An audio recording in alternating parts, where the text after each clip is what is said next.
Hi RogueTech fans, Blaine here. This is the promised update to cover the new career difficulty settings following the major Mechattan project update.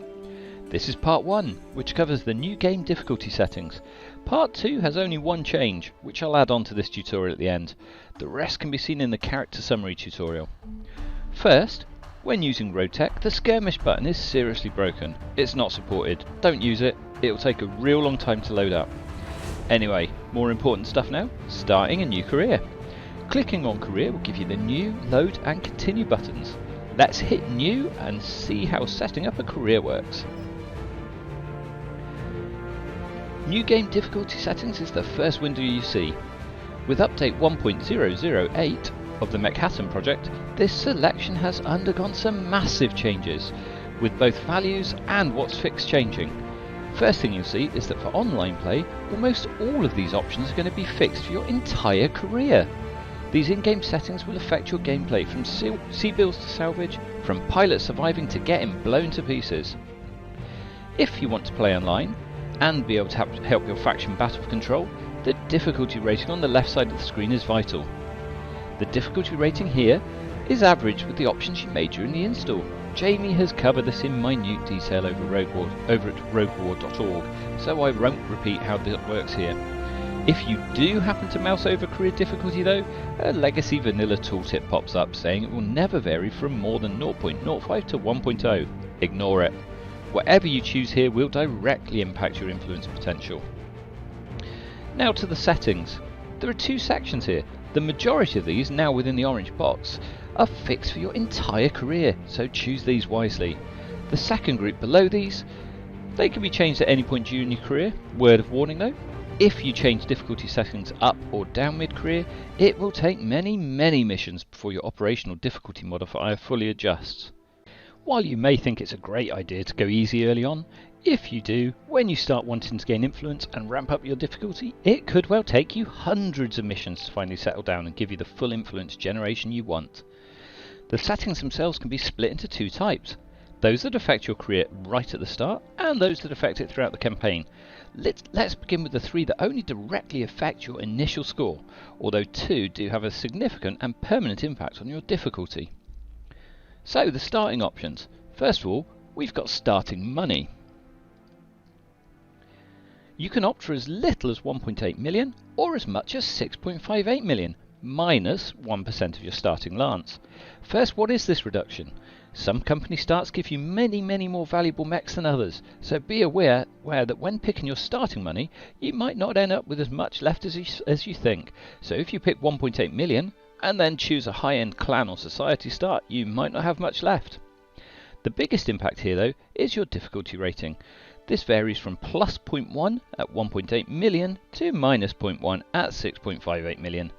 This is a permanent hit on your rating, so if you can afford to, take fewer starting bills. The second option is commander experience points.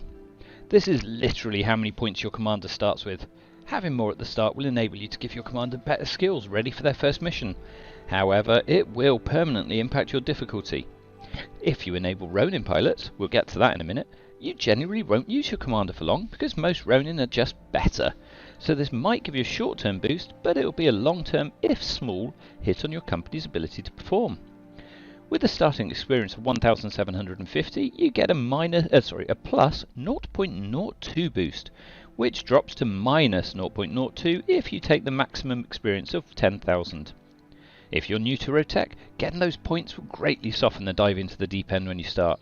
If you're looking for influence potential, then go for as few as you can. The third option, this only affects your company at the start, is company type. While this can be changed during your career, it makes no difference once you've started. What this is a list of 44 different faction starts. One point of confusion I've seen is that many players assume this will restrict who you can ally with during your campaign. It won't. The choice depends on faction, and it has up to 3 initial effects. First, it determines where on the map you start. It will always be the same location for a given faction pick. Next, it can give you some initial standing increases or decreases with one or more factions. The third effect from this pick is to determine your initial starting units. There's far too many to cover here, but the RogueTech wiki has a full list of starting factions, the system you start in, reputation impacts, and which tables you get to roll on and how many rolls per table to determine your start. The direct link to this wiki is in the comments section below. It's worth looking over your choices here, because this pick can have a huge impact in how hard your initial progress is going to be. That's the starting picks covered, so let's move on to the other fixed options. If we start at the top, we have parts for mech assembly. This has two effects. Firstly, it determines how many salvage parts you will need to reconstruct a mech, vehicle or battle armour. It also changes the number of salvageable parts from a single unit during a mission. If you pick 3 parts, a given unit can potentially provide 1 to 3 pieces of salvage. Pick 8, the same unit can provide 1 to 8. Obviously, the more you pick, the harder it will be to reconstruct units. However, it does affect your permanent difficulty, ranging from -0.3 for 3 pieces up to +0.45 for 8. The majority of players seem to opt for 3 to 5 parts. Few are hardcore enough to pick 8. Next we have contract payment. This directly affects the amount of C-bills you're offered during a contract. Most players tend to rely more on salvage than payments to generate their income, so this has an impact of +0.25 to -0.2 impact on your difficulty. Now we have salvage. Like contract payments, this affects how much potential salvage picks you're able to take home from a mission. This has a big impact on difficulty though, ranging from +0.5 to -0.25. But it also has a huge impact on your potential income. I tend to use normal myself. I find with stingy it can be frustrating to get the parts you want. The advanced mech warrior option determines the likelihood of finding mech warriors in the hiring hall that already have experience. It doesn't have much impact on your difficulty, ranging from just 0.02 to -0.02, so there's no real reason not to pick often. Certainly early on, this will make finding and hiring warriors who are ready for battle immediately, rather than needing a lot of training, to be of much use, quite useful. Next we have Ronin hire chance. Really, this is the question. Do you want Ronin? Yes or no? And do you want those Ronin now, damn it, now? Or are you happy to wait a while? I cannot understate how good some Ronin are. If you find one of the Man-I Dominate pilots, they're just awesome. So if you decide to forego Ronin, you do get a huge +0.5 difficulty impact, but then that swings all the way to -0.1 if you pick 100%.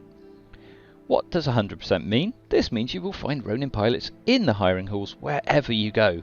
Personally, I love Ronin, but I also like fighting and gaining influence, so I opt for 10%, which gives me just a 0.1 difficulty. And means over time, okay, quite a long time, I will eventually find and be able to hire most of the Ronin I want. The pilots per system is very simple. How many pilots that will be available in a given hiring hall. Difficulty is small, ranging from just +0.12 to -0.05. Setting it to 10 will initially help you find and hire decent pilots, but that benefit doesn't last long. It also combines with your Ronin setting.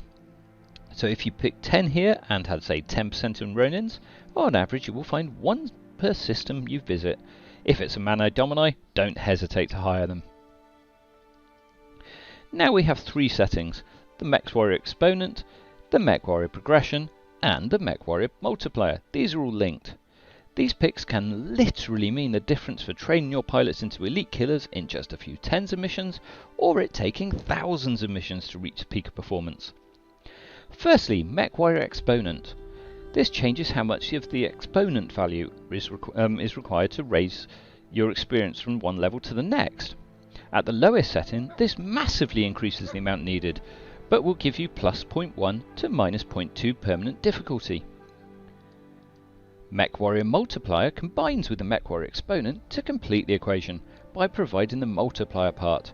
It has a potential big impact, ranging from +0.3 to -0.3 difficulty. I cannot understate how massively these two have the potential to affect the speed of your company progression. You might want the full difficulty benefit, but this could mean the difference between thousands of missions before you're ready to use it, or just a few, so pick carefully. The third option is the Mech Warrior Progression. This directly affects the experience gained per mission, varying from 0.2 to -0.1. At its lowest setting, your pilots will gain very little experience per mission. The next 3 settings that we're looking at are mechbay repair speed, mechbay C-bills and mechbay armor speed.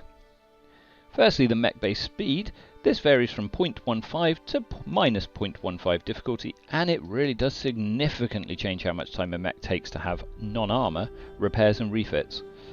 The second setting is the mechbay armor speed. You see the biggest impact from this for post-mission repairs, where generally it will only be the armor on your unit that's taken a battering. The easier you set this, the faster you'll be ready for action again, with difficulty here only varying from plus 0.1 to minus 0.1. The third setting is mechbay C-bills, which I personally think is the most important of the lot. You guessed right, it does affect how much it costs to repair, rebuild or refit a unit. The difficulty impact is fairly small at only plus 0.1 to minus 0.1, but the C-bill implications are quite significant. Opting for cheaper builds and repairs will really help keep your company afloat. Shop selling prices is next. This is literally the price as a percentage of the value of a piece of equipment that you get when you sell it. The difficulty variation is small, ranging from just plus 0.08 to minus 0.05, so it isn't a huge hit in either direction. Many players struggle to obtain enough C-bills, so it's worth giving yourself a boost with higher selling prices for little overall impact. The default is 13%, and this is what I personally use. The last fixed option is scrap return values. Just like shop selling prices, this affects how many C-bills you will recover when you scrap a salvaged part or a complete unit. Scrap can be a really good source of income, so it's worth setting this higher. It does only have a small difficulty variance of plus 0.08 to minus 0.05 anyway. So now we move on to the variable options. All of these options can be changed in-game from the Argo screen by pressing the escape key and then selecting settings. As I said at the start, any changes you make in-game take a long time to gradually swing to the adjusted difficulty settings, so don't think you can alter these and immediately generate more influence. The first one is friendly fire. This gives you a few options of which things can be hit by shots that go astray. This option also has a big difficulty impact. With all friendly fire enabled, yes, I have had my own allies core a unit before, you get plus 0.5 difficulty. The other options you have are you can restrict friendly fire, so only enemies and neutral units can be hit. You can make it so that only enemies can be hit by stray shots, or you can make it so that only buildings can be hit, or finally you can disable it. However, if you completely disable friendly fire, you take a huge hit of minus 0.9 to your difficulty. Avoiding friendly fire is really just good positioning. Honestly, I think everyone should all use friendly fire, but the options are there if you want to pick them. Just don't expect to generate much influence later on if you disable it. Mech recovery chance is very simple. It's the percentage chance that you will recover in full mechs you've lost after a mission. Vehicles are slightly more variable, with plus or minus 25% of the pick that you've chosen here. The difficulty modifier is also very small, ranging from just 0.1 to minus 0.1, so save yourself some heartache over losing your mech and set it reasonably high, or even to 100%. Contract difficulty variance is our second to last skill. This is literally how much variable contracts will be within a given system that you're in. If you were to land in, say, a 6 difficulty system, so 3 green skulls, this option will allow you to vary missions from 0 to 5 difficulty. So you might potentially see missions as low as difficulty 1, half a green skull, all the way up to difficulty 11 in this case, half an orange skull. There's little effect on your overall difficulty score, ranging from just 0.05 to minus 0.08. Picking higher variance will mean you have access to easier, and of course harder, missions. It can also be useful early on while your pilots are training to have easier op-4s to fight against. The final skill that we're looking at is lethality. This is something I've heard a lot of questions about. If you opt for never, obviously your pilots can't die. On the other hand, if you go to the other extreme of lethal, it absolutely doesn't mean your pilots will die every time, it just significantly increases the risk of death. Although this can be mitigated with skills and equipment anyway. The impact here varies from minus 0.3 to plus 1.5, and late game it can be tempting to ensure your highly trained pilots are less at risk, but personally I figure if they die it's their fault, so I always have mine set to lethal anyway. I also said I'd include the new character summary pick. Everything else from this section is covered in the part 2 tutorial. The Mechattan project has seen a new system added where pilots require a neural implant to be able to use active abilities from direct neural interface cockpits. These can be added later on, but the new pick of test subject means your commander will start with their very own neural implant, plus the mechwire quirk for +1 initiative. They will also gain a proto-mech at the start. Well, that pretty much completed part 1 of the new career tutorial. I hope this has been helpful. Part 2 covers the character summary portion of setting up a new career. But please like, sub, etc. And if it's been used, great. Good hunting all.